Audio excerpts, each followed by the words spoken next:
What is going on, ladies and gentlemen? Welcome back to the channel. If it's your first time tuning in, my name is Noriega. I am a competitive powerlifter as well as a powerlifting coach. And today is going to be another informative video.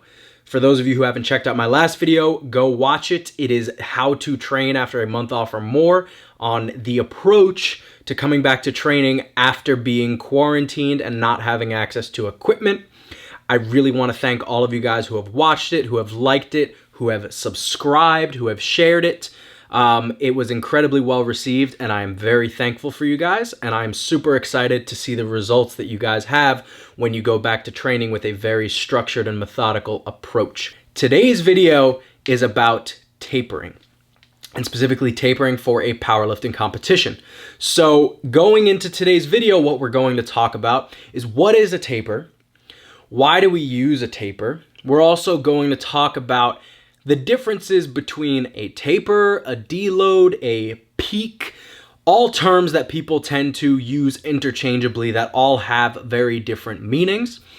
We are also going to talk about some common misconceptions that surround the idea of tapering, both positive and negative, and dispel some of the myths and help you guys erase some of the dogma associated with transitioning into a powerlifting competition. And then we are also going to talk about the different factors that come into play depending on who you are and what you're doing in the gym, essentially, and how that relates to how you approach your taper, because it's going to be different for everybody. And then ultimately, we're going to cap it all off with kind of managing expectations and what to expect out of your taper. Okay, so the first thing that we're going to get into is what is a taper. And I know that a lot of you watching this are probably powerlifting, you've probably competed in meets before, and many of you may understand completely what a taper is, but some of you who might be competing might not fully understand what a taper actually is. And to put it in most simple terms, all a taper really is an intentional reduction of fatigue to maximize your performance on a specific day. So if you're competing at a meet on a Saturday or a Sunday or whatever, you are going to try to reduce your training related fatigue in a manner that you have the best possible performance on the day of the week you compete. We see tapers implemented in all different types of sports using all different energy systems. We see it in sprinting, we see it in swimming, we see it in marathons, triathlons. All different energy systems utilize the concept of tapering. So the second that you can understand that a taper is only a means to reduce fatigue to maximize your training outcome, I think that you'll be able to think more critically about how to manipulate your training in order to maximize your training outcome. And the reason I say this is that I think that there are terms that are used interchangeably with the word taper that aren't necessarily the same thing. So I'm sure many of you have heard the terms deload, peak, taper, kind of all thrown around and used interchangeably, when in reality there's a big difference between them. So I mentioned that a taper is an intentional reduction of fatigue to maximize a game day performance, right? That's the definition of a taper. Now, a deload is an intentional period of reducing training stress to give yourself a break, to reset, to move into a subsequent training block, to help an injury or a pain kind of settle down before you ramp things back up. A deload can be done through reducing training intensity. It can be done through reducing training volume. It can be done through a mixture of both. I think traditionally most people will reduce both when they deload, although there are times where people will just reduce intensity. There are times where people will just reduce volume. But I think the marked difference between a deload and a taper is that a deload is with the intent of significantly reducing your training stress without any concern for how it affects performance at a specific later time point. So oftentimes deloads can be very aggressive, and that might not be necessarily the same approach that you take trying to taper. The third term that I mentioned was peaking, and the concept of peaking is it's similar to tapering in that you want to maximize your meet day performance, but the concept of peaking kind of takes it back according to a bigger time scale. So sometimes people use the term peaking when referring to a training block. So it might be several weeks worth of training that are geared toward higher specificity and maximizing your fitness for the day of a competition. So it's similar to tapering, but I think that the issue with associating the terms as being synonymous is that there is often a dogma within certain groups that you need to transition into a quote-unquote peaking block in order to get ready for a meet. And while that may be the case for some, it's not always the case. And sometimes we can see unforeseen negative results from a lifter who tries to transition into what they would call a peaking block that is dramatically different from what they were doing before. And they end up seeing reduced performance despite transitioning into this block that on paper would make them think that they are going to perform better. So I want you guys to keep that in mind, that there are very specific definitions for each of them. And though they may sound similar, they are very distinct in their effects. So to reiterate, a taper is the process of reducing training-related fatigue to maximize a performance outcome on a specific date. A deload is an intentional period of reduced training stress to give your body time to recover. And then a peak is not necessarily short-term. It could be a long-term approach to increasing specificity to try to increase the probability of a more favorable outcome on meet day. But I want to hammer home that the concept of tapering, the way you need to frame it in your head is, I am trying to reduce my fatigue to maximize my performance. That's it.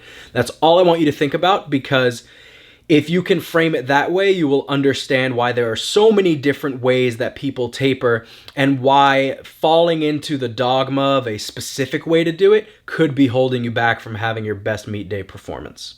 All right, guys. So as we begin our descent into the nuances and the nitty-gritty of what a taper is, I am going to bring back out my science. I'm going to bring back out my graphs and go back into a concept we discussed in the last video, as well as introduce a new one that is relevant to the concept of tapering. And these, as I mentioned in the last video, are sources that are readily available. You can find them Googling. You can find these exact graphs cited in the Muscle and Strength Pyramid by Eric Helms. There are tons of resources out there that portray and explain these concepts. Very straightforward to understand, but I want to walk you guys through it because I think it's going to be very important moving forward with the explanation of how to taper. So the first one that we're going to discuss is this graph over here. And what we have are three different metrics. We have fitness, performance, and fatigue, right? And this is going to be time, right? The x-axis is going to be time. So, you know, let's say this end time point where all of the different curves end.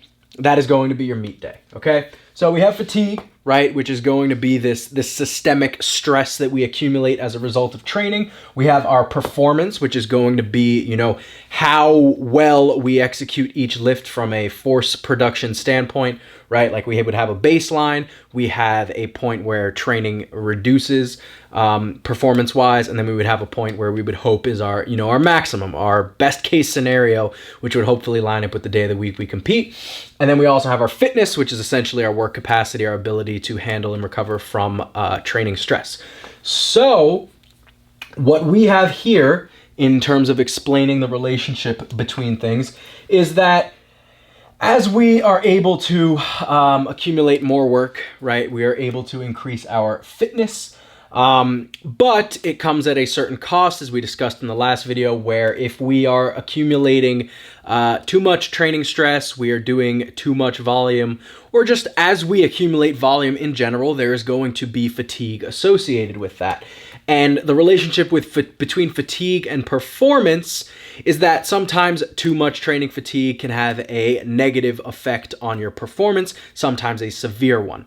Now, you'll notice the dotted line that has a commonality between all of these metrics is that this is the specific, but not necessarily prescribed point in time where you decide, okay, this is when I'm going to start reducing my training stress in order to maximize my performance. So when I say that it is specific but not prescribed, I mean that there's not a one size fits all for when you decide to do this, but there is a point in time in which you need to decide to find a method to reduce your training fatigue in order to maximize your performance, right? So you can see here that as we reduce our training fatigue, which could come from a reduction in volume, our performance is going to go up, right? So this could be a week out, we make our decision to reduce our volume by X amount, and look, my training fatigue goes down, my training performance goes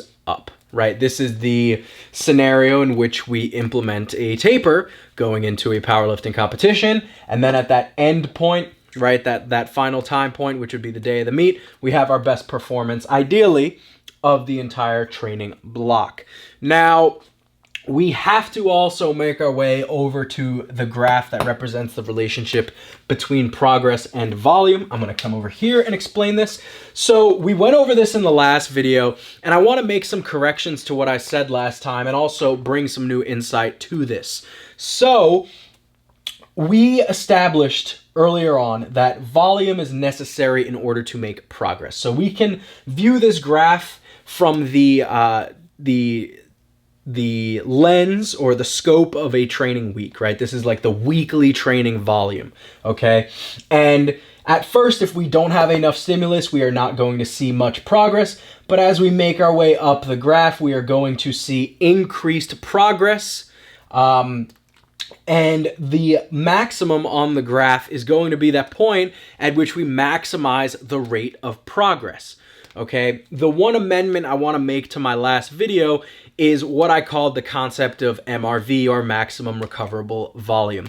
I think that a lot of people have the conception that the maximum recoverable volume for a lifter is the point at which they are able to continue to drive adaptation, and then after that point, performance drops off. So ideally, that's the point you train at. That is correct. You want to train at this local maximum, right, where your rate of progress is highest. So for those of you who have taken calculus, you would know that this maximizes the rate of progress, right? This is the zero, where the rate of progress, meaning how fast you're getting better, is maximized. So you would ideally like to train around here or slightly below there, right? That is going to be optimal for progress.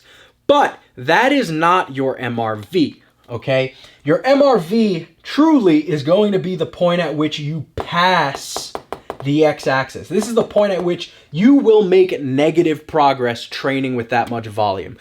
And that is really difficult to approach, nor should you be trying to approach it. But I think a lot of people think that it's going past this point, and I mistakenly conflated the two terms in the last video. The fact of the matter is, you are going to experience fatigue long before you reach your MRV, okay? So you could be training to the right of this, and you're going to experience periods of time where you have reduced performance as a result of fatigue, but this is not your MRV. That is the maximum, I guess we could call, adaptable volume. Like, these are all fucking made up terms, but that's the point at which you are going to maximize your rate of progress. So ideally, being able to train there as long as you can is going to be best case scenario for long-term progress. And there are probably a lot of people who train past this, just as a note, because you still are making progress at any point above the x-axis, right? It's just that the rate is slowed down. So we could be making progress here, right? We're experiencing fatigue, but we're still moving forward. But in reality, there's probably a point at which we could do less and progress faster. But the reason I'm bringing this concept back up is that your ability to taper is dependent on where you lie on this curve at certain points in time, right? So if we look back at this graph, right, we are examining your fatigue as a result, or rather in relation to time. So this is maybe the x-axis is in units of weeks, right? As weeks go on, we're analyzing your fatigue, right? And we're trying to figure out how to taper, right? That depends on this, because now going into some of the misconceptions about tapering is that people often think that a taper is going to save them, right? They think that they're gonna experience this crazy super compensation effect every time, you see a lifter struggle through a lift in the gym and they say, oh, well, the taper is gonna save me, right? There are times where that's true, markedly if you are training, pretty far off into the right of this, where training fatigue is high enough to mask performance, right? Which falls in line with what we were saying on that graph to my left about how fatigue is going to mask performance, and we want to pull back. But you have to be cognizant of where you actually are on this graph. And the reason I bring that up is there are many times where people say, oh, the taper will take me away, or the taper is going to save me. And they show up to the meet and they don't hit anything better, and maybe sometimes hit something worse. So when that happens, it becomes clear to us that there is a mismatch or a misunderstanding of where we truly lay on this graph. Now, it could be the case, so one of two scenarios here. It could be the case that we were doing too little, and that is why we weren't progressing. So tapering down would just bring us to a point of detraining, where we just don't perform the way that we expect, and we are post hoc saying that we're fatigued, and that is why our performance is not high during meet prep. And then we just don't have the result we want. Or maybe we are to the right of this graph and we just put way too much faith in an aggressive taper, and we just end up being at a point of reduced performance or detraining as a result of that. So that's the first myth I want to dispel, that you are going to always experience this crazy super compensation effect as a result of tapering. Now, I have definitely seen this happen where lifters experience massive, massive super compensation effects, but their training or process of peaking into the meet featured tons of low performance training sessions where it was clear that they were pretty much always operating to the right of this graph. And then they experienced that big super compensation effect. But that is a method I think is reserved for durable lifters and very aware lifters, or at least coaches who are aware of what their lifters can tolerate, because you have to really know that you are lying significantly far to the right of this maximum to be able to train that way and then pull back, because you also have to know how much to pull back. So super compensation is not always what is, it's not always going to save you. It may not be there all the time.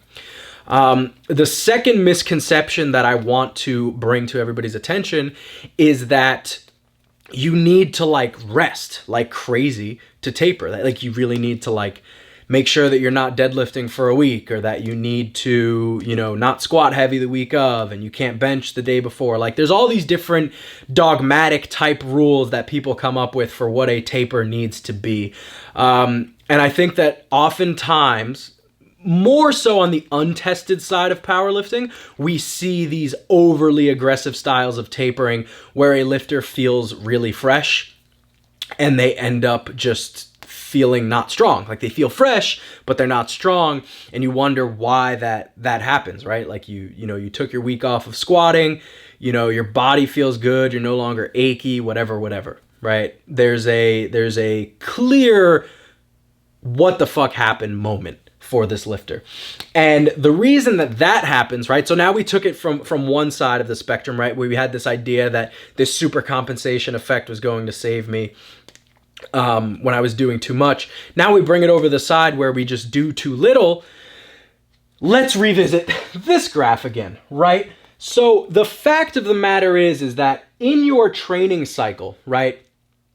Your peak in your training, meaning that the best session that you had in training, you're never fatigue less, right? You're never completely void of fatigue. There is always a training stress and associated fatigue at any point in time in your training. And for you to be able to perform at the level that you were, right? Let's say you're recounting your best session. You hit a 600-pound squat. It was the best session you ever had. You weren't fresh. You weren't totally rested. You didn't drop a week of training going into that 600-pound squat. You were just in the middle of training.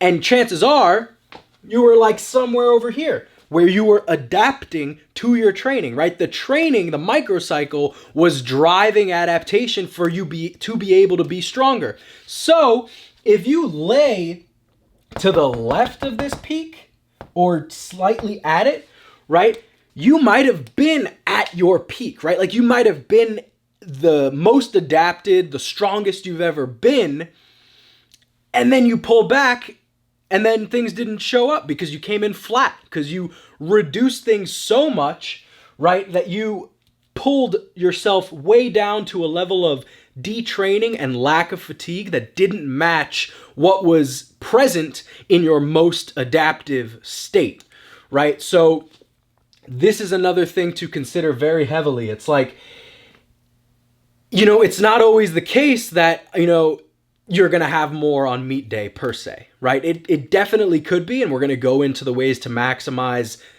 getting that extra oomph on meet day, because it certainly is possible. And I've seen so many cases of super compensation effects and increased performance on meet day, which is the whole point of this video.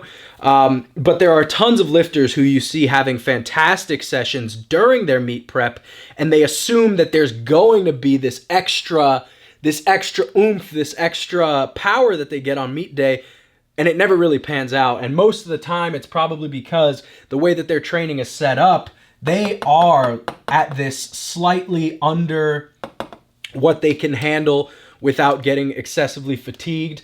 And it's like the best case scenario. Like their training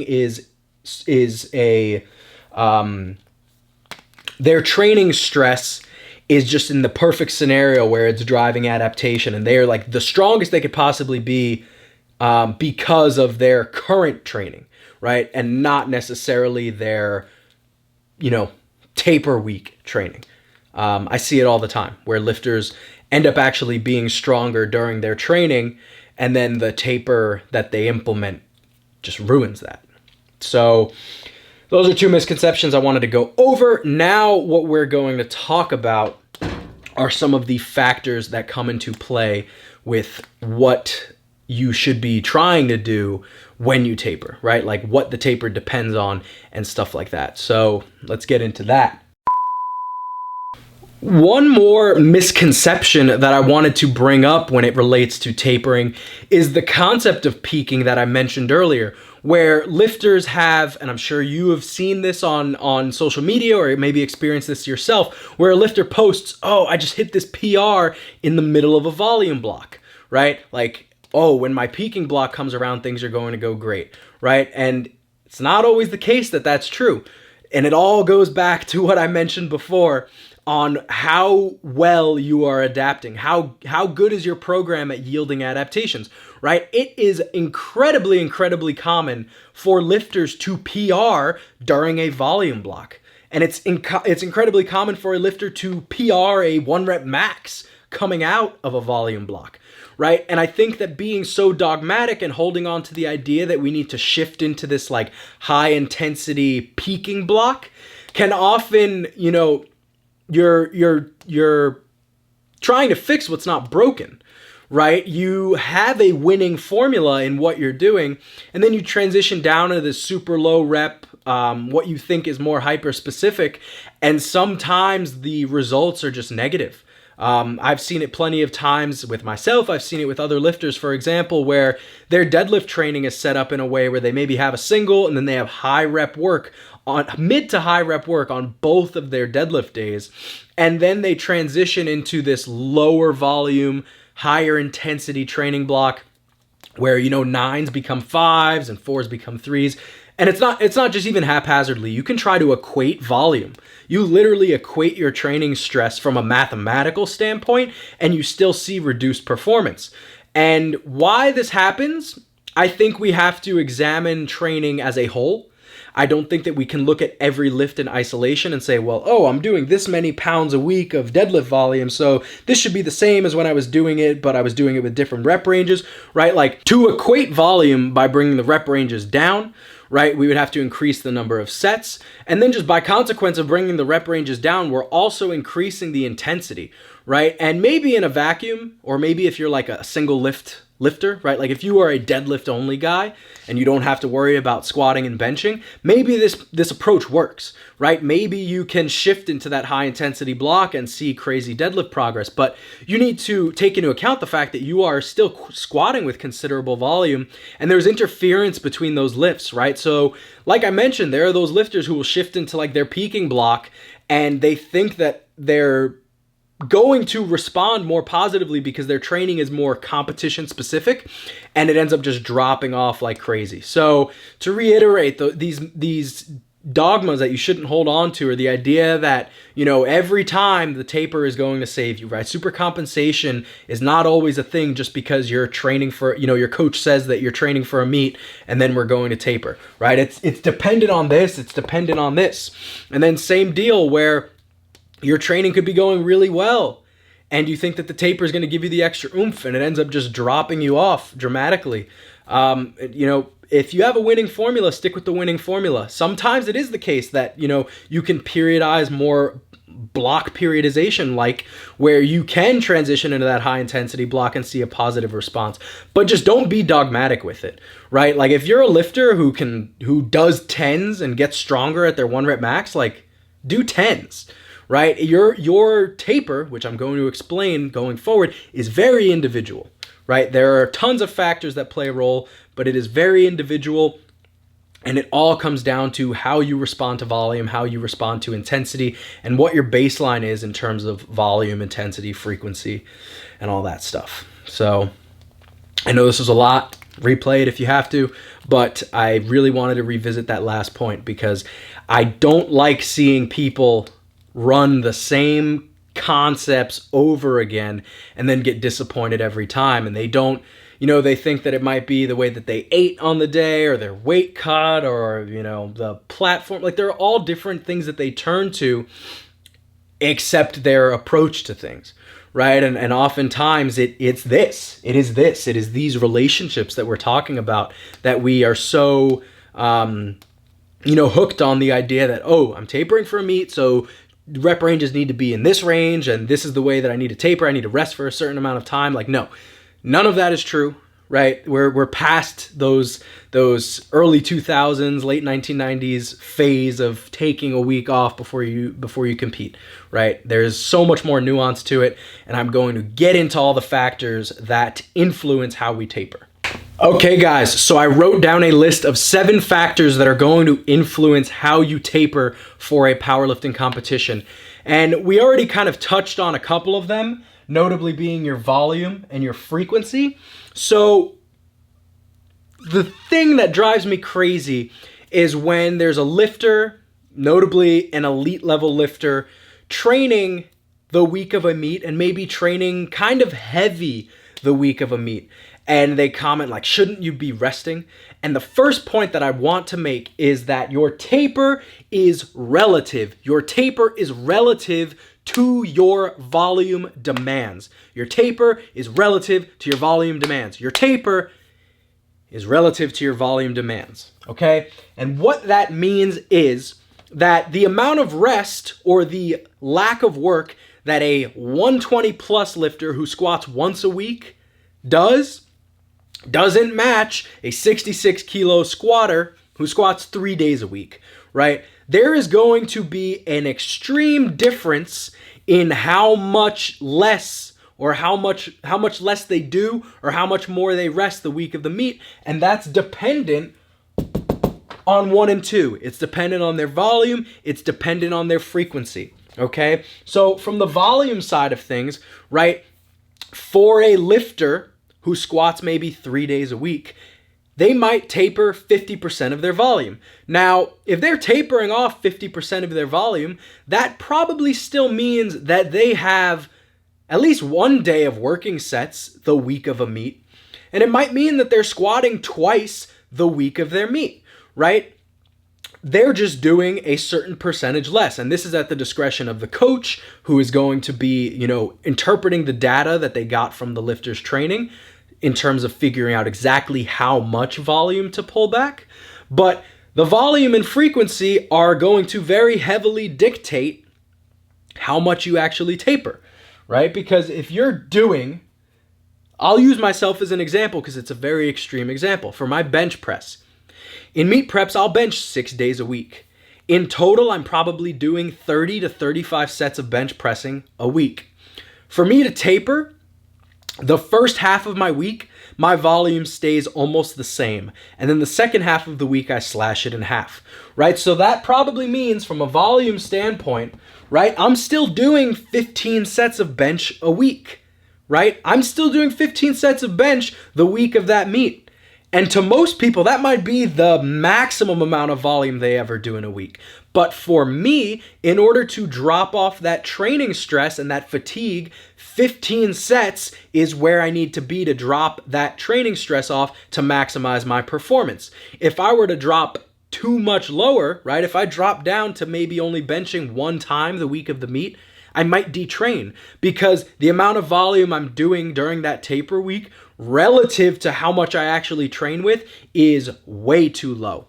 And in addition, like we mentioned, if my frequency is high, if I'm benching 6 days a week, there's no reason that I'm going to drop my frequency way down to once or twice because my skill retention is going to go away if I practice the lift significantly less.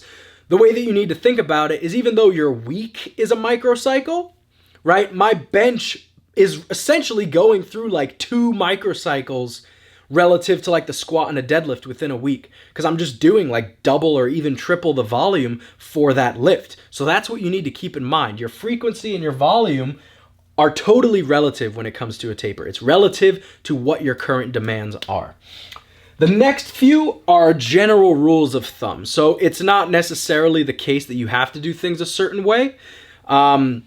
These factors are closely tied to the others.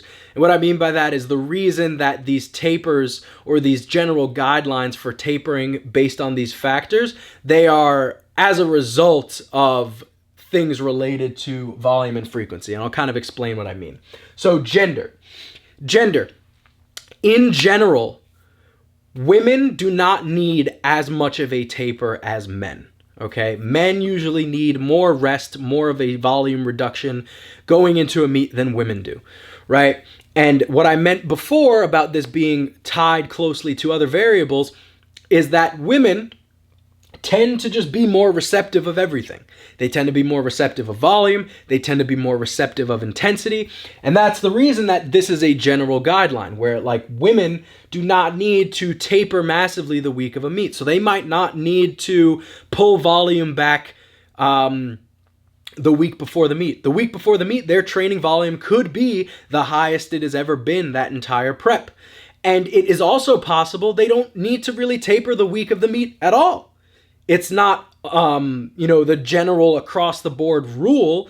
Obviously, like we mentioned, training fatigue is very real and we want to reduce it. But there are some situations where a female lifter, and again, this could apply to men as well, but I'm just going by what the trends are, is that it's not uncommon to see female lifters not really need much of a taper at all. So that is a general guideline in terms of, looking at your training, in terms of what you can handle, and then, connecting the dots and kind of making a more, rational conclusion here. Because like I said, if a female lifter can push the RPE consistently more than a man, and she can push her volume more as well, right, and still recover, continue to still have, positive training outcomes, then you look at that and you say, okay, I'm able to handle all this, and my training is going really well, like I don't really feel that fatigue, like do you really need to pull your volume back the week before, maybe even not the week of? Like it's a rare case that you don't need to drop it the week of, but I'm just making that point where if you're seeing that training is going really, really, really well, you might just need that training drop off the week of as a female lifter versus a man. But again, these things can happen for male lifters too. I've seen it happen where you just need like a little baby volume reduction the week of and they're good to go. So weight, Body weight is also correlated there. In the same way that women can usually handle more training stress and subsequently need less of a taper than men, heavier lifters tend to need more of a taper than lighter lifters. So if you're a 59 or a 66 kilo man, chances are your frequency on each lift is much higher than a 105 or a 120 or a 120 plus. Subsequently, your volume is going to be higher, right? So your ability to recover and handle training stress is higher. This could be a result of overall fitness as a result of size. This could be a result of how much more taxing a certain absolute load can be. Like if you're Ray Williams squatting 1,000 pounds, that absolute load on the body is just much higher than anything a 74 or 66 kilo lifter ever experiences. So these are things to take into account, right? Where this also plays a role where if you're a smaller lifter, you're able to tolerate a higher lifting frequency. You might not need as big of a taper as you see with some of your heavier guys. And again, it all goes back to how your volume and frequency are set up and how your performance is relating to those. That is the main thing to look at. Don't just say, oh, I'm a 120, so I need this massive taper, or oh, I'm a 66, so I don't really need a taper, right? These are just the general guidelines of trends that you see, just to give you guys an idea, but all of it is closely related to, how your performance moves with these two factors. So these are general guidelines, right? And then this is kind of where it all stems around, right? How your performance revolves around those two factors. The next one is going to be the exercise, okay? And what I mean by that is that your squat, bench, and deadlift all tax you differently, okay? And traditionally, I would say that the order in terms of how fatigued you get from a lift is usually bench is the least, squat is in the middle, deadlift is last. Based on different people's leverages, this can kind of flip-flop. For somebody who is a sumo deadlifter with like ridiculously long arms and long legs, their squat may crush them way more than their deadlift. They might be able to handle more deadlift volume. And subsequently need less of a taper on their deadlift than their squat. But usually with the average person, we usually see that bench needs the least, squat is kind of in the middle, and then deadlift needs the most. So in terms of considerations for exercises, you probably don't need to taper your bench press a week out. Meaning that the week before the meet, you really don't need to bring your training volume down considerably. Most of the time, reducing your training volume the week of can do the job. Now, if you're an average lifter, even an above average lifter, you could be a very proficient bench presser in a lighter weight class. Chances are 50%, 40 to 50% volume reduction the week of will get the job done in terms of reducing that training fatigue. If you're a Jason Mike or a Jake Amendola with 600-pound bench presses, you probably need a more considerable taper. Those guys are also benching less frequently per week. So that is, again, goes back to the concept of performance and how it relates to volume and frequency. But I would say usually bench press is kind of like a week of let's bring the training stress down sort of deal. Now with squats, like I mentioned, there are probably a lot of lifters out there who are just not built to squat. It kind of beats them up all over. Like it's not just a quad thing. They get, worked in their back, their hamstrings. It's a very strenuous movement for them. You might need to taper your volume down. And again, these are just considerations, maybe anywhere between 30 to 50% a week before, and then the week of, 50% again, where maybe your first day of the week is, volume slashed in half relative to your baseline. And then maybe you're, if you're squatting 3 days a week, that middle day, you're just doing some singles at like 80%, right? Like these are all rough recommendations. But squat kind of falls middle of the pack. Deadlift, if you are a sumo deadlifter, you probably need less of a taper on average compared to a conventional deadlifter. I don't know of any literature to suggest that there is a significant difference in fatigue between the two. In fact, there's really no literature that suggests a significant difference between fatigue of the squat and the deadlift. But I think pretty much everyone has the experience that their deadlift is what fatigues them the most, right? Like the sensitivity to changes in volume and intensity are most apparent when it comes to the deadlift. So reducing training volume, the week of significantly is pretty common. I would guarantee you most people are just doing singles the week of the meet, anywhere between 70 to 85%, depending on how strong the lifter is at the lift, how well they recover from it. And then, like I said, just like considerations in terms of conventional versus sumo, I would say most people who pull conventional probably need a bit of a bigger taper, where like 2 weeks out, their volume is slashed significantly. And then the week out, maybe they're taking, their last warm up for a single and that's it. So those are general considerations. Again, it all stems and hinges upon how your performance varies with these two things, and knowing kind of where you're at in terms of how you're managing your training volume coming into those last 2 weeks. Now, number 6 and 7 are kind of together, and this is kind of where some of the nuance comes in terms of how much do we reduce for the exercise. Schedule absolutely matters. Schedule 100% matters. And what I mean by that is the days of the week that you are strong 100% plays a role in how you taper for a meet. So the reason I wasn't giving any sort of really definitive rules for number 5 is that it depends pretty heavily on 6 and 7. So the reason you see a lot of coaches nowadays program an SBD day on the weekend is not necessarily that they're trying to get the lifter used to competing or having like all 3 on one day. I would say that most young lifters and most not heavyweight lifters could go through a meet and not really feel gassed, right? Like, it's 9 lifts. It may be a long day, but I would say for the most part, people can handle the endurance stress of a powerlifting meet.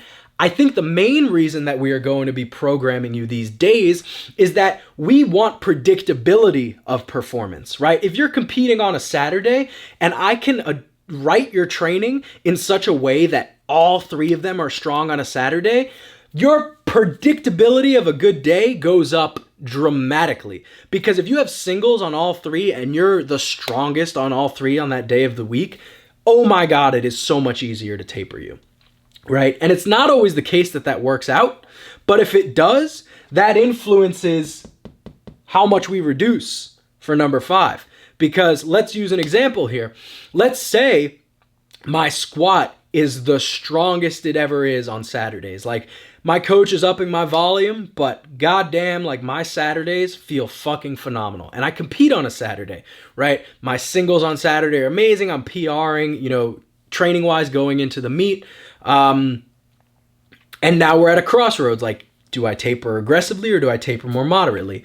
And again, it does depend on training history. Like, if you've seen a lifter perform really well on their, day of the week that they compete, and then you've tapered them massively and they get even more, then, that lifter has more in the tank, right? But generally speaking, if we're seeing a lifter perform well on the day of the week that they compete, they probably don't need a crazy aggressive taper, right? Because if your recovery is cycling through such that the day of the week you compete is consistently strong the entire training block, we probably can just pull back a little bit in the beginning of that week going into the meet and see, worst case scenario, we match our high end training performance, but maybe we get a little bit extra out of it, right? But if we taper super aggressively, we might end up flat, right? We might end up flat because the week of training volume, maybe that reduction was too much.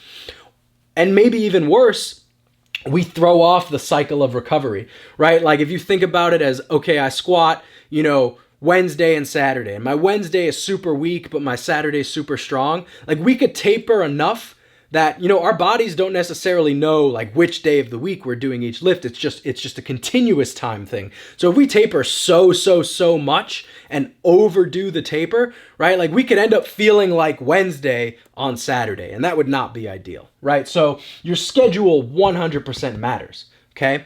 Now, conversely, on the other side of that, let's say we're super strong on deadlifts on like a Wednesday, right? And then our Saturday deadlifts suck but I compete on a Saturday. Like, what do? I probably need to taper more aggressively in order to get that same sort of response on that Saturday going into the meet, right? So let's say my last heavy deadlift day is like that Wednesday before the meet. I probably want to start pulling volume down then and be overcorrective compared to the other scenario, because I want my Saturdays to feel like Wednesdays now, right? So in some cases, we might taper that volume down considerably the week before. It might even start coming down earlier, like maybe 3 weeks out, the volume is starting to creep down. But that week out, we might want to start bringing volume down that first session and that second session. And then that week of, we have things really minimum. Some people might not even deadlift that Wednesday. Some people might have their last deadlift day on that Saturday, and then they're kind of resting through that Wednesday to try to carry that performance over into Saturday. So that's something to consider when it comes to scheduling and how that informs your taper, right? There's not necessarily a one size fits all, as we discussed, for the tapers, even within the lift. You have to pay attention to the data and the messages that it's telling you, because like I said, you might expect training to kick someone's ass, but the day of the week that they compete, they're just crushing it. It's like, let's not ruin a good thing here, right? So your schedule 100% matters. Now, to now integrate all of these things, right? We're paying attention to how your volume and your frequency are scaling with your performance. We're paying attention to who the lifter is. We're paying attention to which lift it is, and we're paying attention to our schedule. I'm going to cite a female lifter that I have. She is a 72 kilo lifter. She is an intermediate level lifter, okay, where she deadlifts twice a week, okay? And her performance on deadlifts during a specific block that I'm recalling was pretty high on a Saturday. It was pretty high on a Saturday. And her Wednesday performance was like, It wasn't terrible, but it wasn't as good as those Saturdays. Those Saturdays were really, really solid. This lifter also had an incredibly hard time maintaining technical proficiency on the deadlift without pause deadlifts. Literally within a week or two of removing pause deadlifts. So you could replace that volume exactly with competition deadlifts. Her deadlift would tank, okay? Now, this lifter did the pause deadlifts on the Wednesday, and she did the competition deadlifts on the Saturday. Now, she was crushing her Saturday sessions. She was absolutely killing it every week. Her training volume was the highest it had been during that prep. But her performance said otherwise. Her performance was like, I'm eating all of this up. Training's going super well. And we know that these pause deadlifts are definitely driving technical adaptations that are necessary for her to be able to perform on deadlift. So what did we do? We pause deadlifted the week of the meet. That Wednesday session, she did 2 or 3 sets of 4 pause deadlifts at RPE 6. I don't remember specifically how many sets. It was either 2 or 3. But the point is that she's deadlifted volume the week of a meet, which is probably incredibly uncommon. I would venture to guess that 95 to 97% of you don't do that.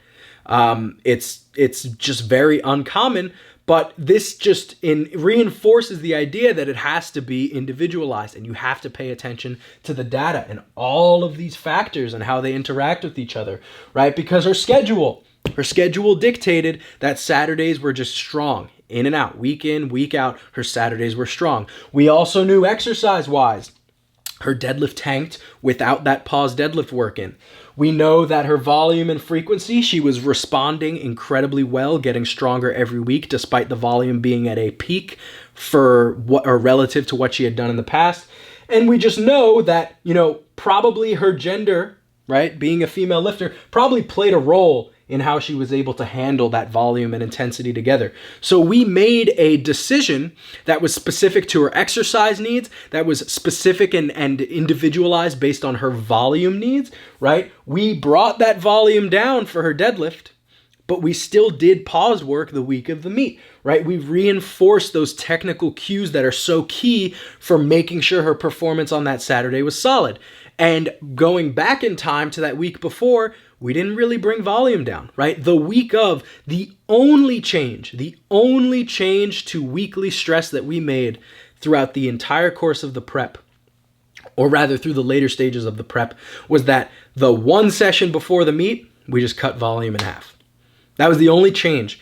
And she pulled, I believe, 10 kilos more at the meet than she had pulled during that prep. At the same RPE, her performance jumped 10 kilos as a result of a 50% volume / the week of the meet. Granted, we also brought squat volume down, so that definitely played a role in reducing overall fatigue, especially in the lower body. But I want to highlight how important it was that we did that. This same lifter, I have experienced preps prior to that point where we were more aggressive with tapering deadlifts. We adhered to the dogma, as I mentioned before, of trying to be more specific, right, in terms of like what a peak is supposed to look like. And we pulled out those pause deadlifts, right? We didn't pull pause deadlifts the week of the meet. We didn't really pull that much volume the week of the meet. We just did singles, right? And like that meet's deadlift went very poorly. So pay attention to the data. Pay attention to the message it's giving you. It's screaming it at you. It's telling you exactly what's going on and how to proceed forward. And if you get caught up in the dogma, you are ignoring all of these things. So just really, really pay attention to how all of these things interact with each other.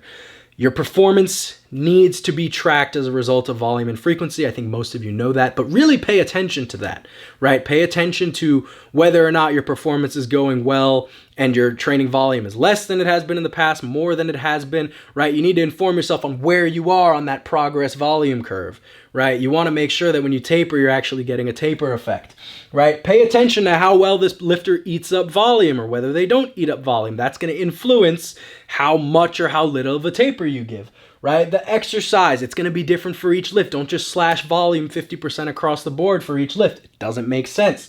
Performance and schedule. Your schedule matters, right? The day of the week that you are strong heavily influences your decision of the magnitude of the taper, okay? This is a lot of information. I'm really giving you guys like all of the things that go through my head when it comes to how to make sure an athlete is peaked for meet day. But this is all important. This is all important stuff. And especially if you coach yourself, it's incredibly difficult to follow your gut and pay attention to what your training is telling you because you're so used to hearing these things from like the authoritative sources who are telling you that you need to peak in a certain way and you need to taper in a certain way. And it's really easy to just stick to what you know as being the status quo than to be bold and go down the path of tapering in a way that your training 100% tells you is the right way to do, but you've just never done it before and you're like, well, I coach myself, like why should I be confident in this? So keep all of that in mind, and I think that you are going to be in very good shape going into the meet. Now, with all of those things said, it is just very important for you to manage your expectations. Everything comes down to managing your expectations. So if you're going through a meet prep and you thought that you were going to die with the amount of volume that you were doing in training, but things are just going really well, like you're responding really positively like we discussed before, and your training is at a peak and you realize that you didn't really dig yourself into that big of a hole. Don't be stubborn and try to overcorrect, over taper, and convince yourself that you're going to have these crazy meet day outcomes, right? Like if you are the best you've ever been in training, right? If you're the best you've ever been, you're hitting PRs you've never hit before, right? Like you might only do a little better than that on meet day, right? I think a lot of people tend to like hit something in training and then they're like, oh, meet day is going to roll around. I'm going to hit 10 kilos more. Like that could happen, but it's not always the case, right? And the same deal with if it's not broke, don't fix it, right? If you're running a block of 8s on deadlift and your 1RM is getting better, like you're PRing your pause singles or your competition singles on your secondary day, like it's not always the case that you need to pull those out for the sake of what specificity is and phasing is, because sometimes it works out that you just screw yourself over, right? And then just from a scheduling standpoint, right? Like if you're sure that you're going to be strong on the, or rather you're strong on the day of the week that you compete on, And this goes back to kind of what I was saying before about managing expectations with the taper, is that if you have to accept that you're just going to match your training PR, like that's okay, right? Like it's totally okay. But you cannot let that ego get in the way and try to convince you otherwise. You know, the data doesn't lie. You know, on the other side of things, you know, if you find that you've dug yourself into a pretty big hole in terms of training fatigue, like you came into a block thinking your certain amount of volume was going to be manageable, and then it ends up just being way too much, you've dug yourself into a hole, like don't try to force through it with the expectation that you can just cut your volume, you know, drastically at the end and see this massive super compensation effect. I think that that's a method that is reserved for a coach-client dynamic that has been in this arena before, who have experienced this to be true, right? Because like we mentioned before, if you're too far to the right of that curve, you might try to pull back and it's just not enough, right? You might be digging yourself into a hole and you try to taper things off and you maybe needed a whole extra week to really recover, right? You might have been, you know, a week early, right? If your meet were maybe the following week, you would have been, you know, recovered enough. But, you know, it's very common for lifters to really push the volume, push the frequency, put themselves to the right of that progress volume curve, and then end up being in a situation where they just didn't have enough time to actually taper for the meet and be in actual meet day condition. So this video was super fun to make. I think it's like 2:30 in the morning right now, but I had all of these things in my head and just had to make sure I made this video now, because if I waited till tomorrow, it just wouldn't have come out as coherent and as detailed. But as always, thank you guys so much for watching. I really appreciate all of you. I'm glad that you're all enjoying these videos, and I'm going to continue to keep pumping them out. I'm really enjoying this. Thank Johnny Candido for this, because he was the person who recommended that I make this video. Johnny, you're the man, and I think the people are going to appreciate you recommending this, because this was a concept that is so, I guess, intuitive to me, that I didn't think that making a video about it would be, you know, top of my list. But I realize that this is super important for a lot of you guys out there. So thank you, Johnny. Comment hashtag TaperHQ. Thank you guys for watching. Don't forget to like, comment, share. Please share this, because this is good stuff. I'm giving you guys some nuggets of knowledge that I wish that I had when I had first started powerlifting. Remember, there are no bad days. I hope you guys are doing well during this time and are not having bad days. And I will see you guys in the next video. Take care.